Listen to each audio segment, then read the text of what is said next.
I got a really quick video for you today. I'm going to show you how to make a really easy stop block for your miter saw on the fly. No T-track needed, no dovetail track, nothing complicated. Just probably using some scrap wood that you have at home. So here's how you build it. So first you're going to want to find a scrap piece of wood that is at least as long as what you're going to be cutting. So if you're going to be cutting something that's 36 inches, you need this here to be at least 36 inches. Next, you're going to take something, I like to use a level because it's metal, it's nice and straight, just to make sure that end to end, this is nice and flat, and you can see that it is.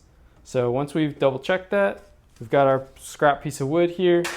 Let's go ahead and set up the fence. Now, I don't actually want to cut this piece of leftover trim, so I'm going to line it up short of the blade. So here, in this case, I have it entirely on the right side of the blade. And this is pretty short. I'm not going to be able to clamp this easily, and it's not going to work great to have to fit pieces under this. So I'm actually going to take another piece of scrap wood. Doesn't really matter if this one's straight. I'm going to stick it right on top.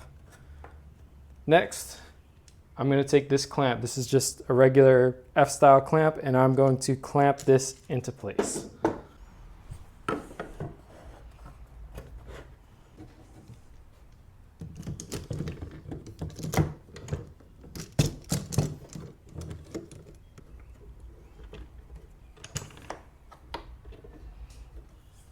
So we've got the side closest to the saw clamp down. In this case, for my DeWalt miter saw, this little fence here is actually the same height as a 2x4. So I'm going to stick a 2x4 out here to provide some additional support for our workpiece.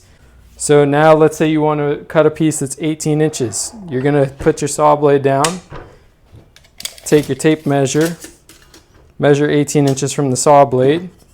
We can see that's right here. Obviously, if I was actually cutting a piece and it needed to be precise, I could do this a little bit more accurately. But now we just take this, clamp it down, and we can get a really nice, clean 18-inch cut. So the way this works is we have our workpiece here, we slide it on down, and then we just go ahead and make our cut, and we're going to get nice, easy, repeatable cuts time after time as we slide new pieces in here. And the best part is all this can just be disconnected. You don't have to leave it in place.